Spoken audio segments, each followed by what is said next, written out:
반갑습니다. 네. 내 삶의 유용한 지식 유지식 채널입니다. 오늘 이제 두 번째 녹화 있고요. 네.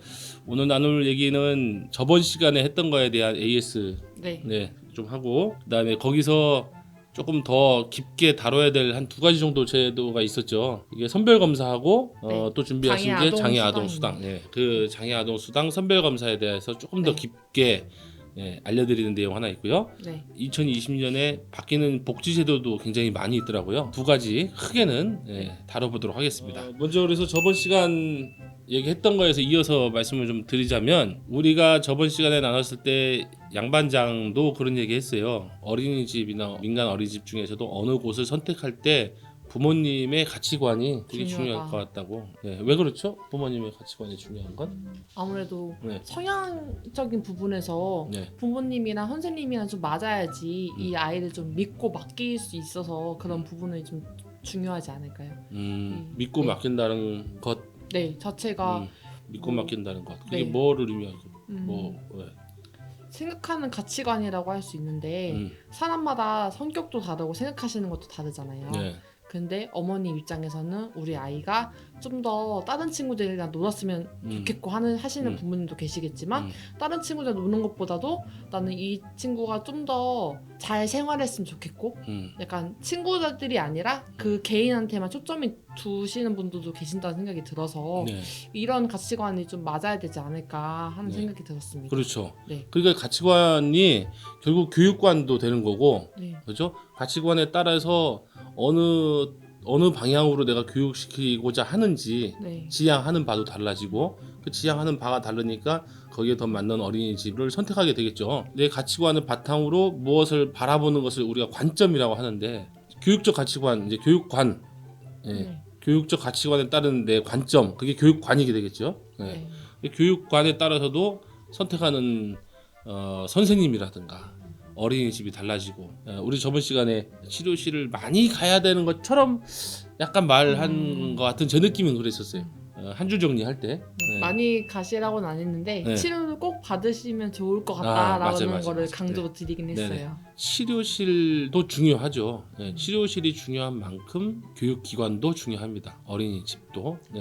그리고 또 주 양육자의 가치관, 관점, 치료실에 있는 선생님들이 바라보는 장애에 대한 관점, 아이들의 장애를 어떻게 바라보는 건지, 그 다음에 어린이집에 있는 선생님들이 장애를 어떻게 바라보는지, 장애의 개념에 대한 관점이 되게 중요한데, 치료적 관점하고 수용적 관점 이렇게 좀 나눌 수도 있을 것 같아요. 전문가들, 의사 선생님이라든가 뭐 이런 분들을 통칭 전문가분들은 치료적 관점에 있을 수밖에 없어요. 치료를 하는 직업을 가지고 있기 때문에. 근데 일상생활과 함께 해야 되는 교육이라든가 사회 통합을 이루는 취에 있는 선생님들, 저희 같은 사회복지사라든가 그런 분들은 사회 안에서 다른 구성원들, 그러니까 비장애 구성원들하고 함께 살아가야 되는 것을 가르치거나 그 기술을 전달해야 되기 때문에 우리는 수용적 관점이 더 많습니다. 그리고 장애가 치료해야 될 것이라고 꼭 생각하지는 않아요. 받아들이는 것에 대한 훈련도 필요하다. 그리고 지금 있는 그대로의 모습을 인정하고 그 안에서의 강점을 발견하는 걸 굉장히 소중한 가치로 생각하고 있단 말이죠. 그래서 의사 선생님들은 어쨌든 현재의 손상된 것들을 비정상으로 보고 정상의 치료적인 방향으로 서비스하거나 개선하거나 활동이나 개입을 하게 되고, 저희들은 현재의 수준에서 할 수 있는 것을 찾는 그런 것을 수용적 관점이라고 이해하시면 될 것 같아요. 그래서 어머님께서도 이 아이의 장애를 없애버리고 이제 정상인으로 만들어야겠다 하는 생각은 누구나 갖는 거예요. 그죠? 네. 당연히 갖는 거예요. 그러기 위해서 어떤 시간과 노력과 돈을 들여서라도 최고의 의사라든가 다 투자하게 되죠. 근데 많은 선배 엄마들이 그런 절차를 다 밟고 오시거든요. 장애가 없어진다라고 이렇게 너무 큰 기대나 환상을 가질 필요는 없을 것 같아요. 그러니까 어느 부분에서 노력은 하지만 그게 안 될 수도 있으니까 현재의 수용적 관점에서 우리 아이에게 지금 필요한 게 무엇인가 그걸 원래 저번 시간에 네. 얘기한 거고 지나친 환상이나 너무 큰 과도한 기대를 품지 않으셨으면 좋겠고 치료실이나 뭐 병원이나 이런 데 가면 되게 비슷한 사례들로 오게 돼 있거든요. 서로들 이야기 나누고 그러면서 정보도 얻고 마음의 어떤 위안이나 동질감도 느끼고 하시면 좋은데 혼자 끙끙 앓고 하지는 않고 그런 커뮤니티든 협회든 뭐 이런 것들이 있으니까 동료 엄마들과 함께하는 시간을 반드시 가지시면 네. 좋겠습니다. 두 가지 더 나눠볼 거 저번 시간에 이어서 네. 선별 검사부터 한번 네. 양반장이 준비해 네. 주셨어요. 네. 저희가 지난 영상에서 선별 검사가 굉장히 중요하다는 점을 말씀드렸는데 선별 검사가 영유아 검진을 말씀드리는 거예요. 그래서 거기에 대한 설명이 좀 미처 빠져서 좀 추가적으로 안내를 먼저 드리겠습니다. 영유아 검진은 4개월부터 71개월까지 총 7차로 진행이 돼요. 그래서 이 영유아 검진은 장애가 있는지 이런 점검해 보기 위한 중요한 검사라고 생각을 합니다. 1차는 4개월에서 6개월, 2차는 9개월에서 12개월 등 차수에 따른 정해진 개월 수가 있어요. 근데 이 시기를 놓치게 된다면 정부에서 지원이 안 되기 때문에 이 꼭 개월 수에 맞춰서 점검을 받으시는 게 좋을 것 같고 제가 개인 소아과나 대학병원에 전화해서 여쭤보니까 다 전화나 온라인으로 예약을 받고 계시다고 하시더라고요. 그래서 미리 개월수에 맞춰서 좀 예약을 하시면 좋을 것 같고 좀 궁금했던 부분이 영유아 검진은 총 7차까지라고 말씀해 주셨는데 7차 이후에는 받을 수 없냐라고 하시니까 그런 경우는 많이 못 받는데 추가적으로 받을 수는 있다. 하지만 지원은 7차까지만 되기 때문에 비급여 항목으로 들어가서 35,000원 정도의 비용을 부담해야 된다고 하시더라고요. 근데 이 금액적인 부분은 사람마다 다를 수 있겠지만 보통 소아과나 대학병원 다 35,000원을 말씀하셨기 때문에 이 금액대를 좀 생각하시면 좋을 것 같습니다. 네, 35,000원이 더 들어간다는 거고 네네네. 7번 네, 7차는 7번. 정해져 있습니다. 7차는 정해져 있다는 네. 거. 그리고 그 대학병원 같은 데는 아마 많이 밀려 있을 거예요. 네, 그렇지 않아요? 보통 토요일 같은 날에 많이 하시다 보니까 주말에는 많이 밀려 있는데 보통 월요일, 금요일, 주말에는 거의 자리가 없고요. 월요일, 금요일, 화수목 이런 평일 오후 시간에는 자리가 있는데 다들 오전이나 주말을 좀 많이 선호하신다고 하시더라고요. 그래서 제가 지금 1월 16일인데 대학병원에서 2월까지는 주말에 어렵다고 하셨습니다. 주말에? 네. 평일날 이제 평일 오후, 수, 네. 오후 시간이 좀 한가하다고 하더라고요. 근데 그거는 또 병원 특성마다 다를 것 같아서 가까운 병원에 한번 문의해 보시면 좋을 것 같습니다.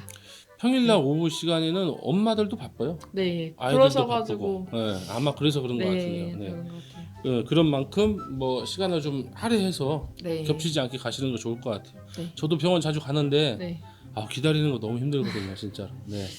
그리고 네. 저번 시간에도 이야기 되긴 했지만 네. 병원에서 기다리는 것이 아이들도 굉장히 힘들어요. 아주 낯선 환경이고 굉장히 오래 기다리면서 낯선 환경에서 적응하고 하면 선별 검사 자체가 잘 안 나올 수도 있어요. 네. 적응되지 않은 환경이기 때문에 그 다음에 네, 영유아 검진 안에 또 구강 검진도 정부에서 지원을 해주는데 구강 검진은 총 3차로 나뉘어서 지원이 가능합니다. 네. 그래서 구강 검진에 대해서 말씀드리자면은 18개월에서 29개월이 1차고요, 42개월에서 53개월이 2차, 54개월에서 65개월이 총 3차로 유치가 나오는 시점이 거의 보통 18개월이기 때문에 그때부터 지원이 가능합니다.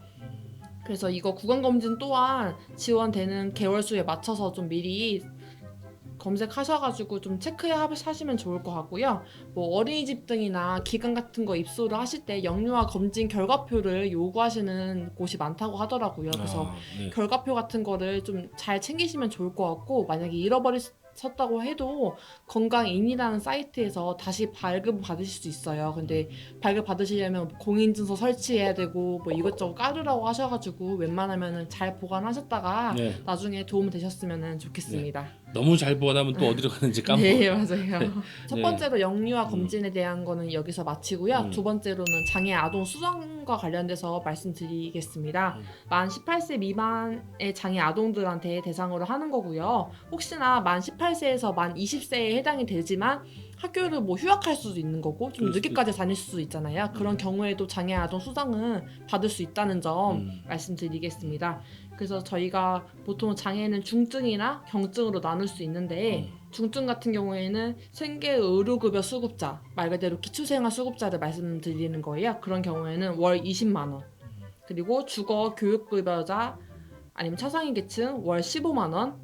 아니면은 기초생활 수급권자인데 사회복지 시설에 입소해 계신 분들은 월 7만 원. 이 중증 장애 수당이 나오고요. 소득 수준에 따라서 다르게 나온다는 거죠. 네네네. 경증 같은 경우에는 기초생활 수급자는 10만 원, 그리고 주거 교육 급여 수급자나 차상위 계층은 10만 원, 그리고 보장시설 수급자 아까 사회복지 시설에 입소한 경우에는 월 2만 원씩 매월 20일에 지급을 하고 지급일이 토요일이나 공휴일인 경우에는 그 전날에 지급하는 네. 원칙을 가지고 있습니다. 네. 네. 하여튼 뭐 그렇고 7세 미만의 아동들에게 네. 지급되는 아동수당 하고는 중복이 되는 걸로. 네, 저희가 네, 항상 출생신고 하실 때 아동수당도 체크를 꼭 거기서 해주시거든요. 그래서 주민센터에서 많이 설명을 해주셔가지고 잘 알고 계시겠지만 아동수당도 받는데 장애아동수당은 못 받는 거 아닌가라는 의문점을 가지실 수 있지만 중복이 가능하다는 점을 말씀드리겠습니다. 네. 네, 그 외에도 뭐 궁금하신 거 있으면 저희 댓글 달아주시면 네, 네. 피드백 드리겠습니다. 그냥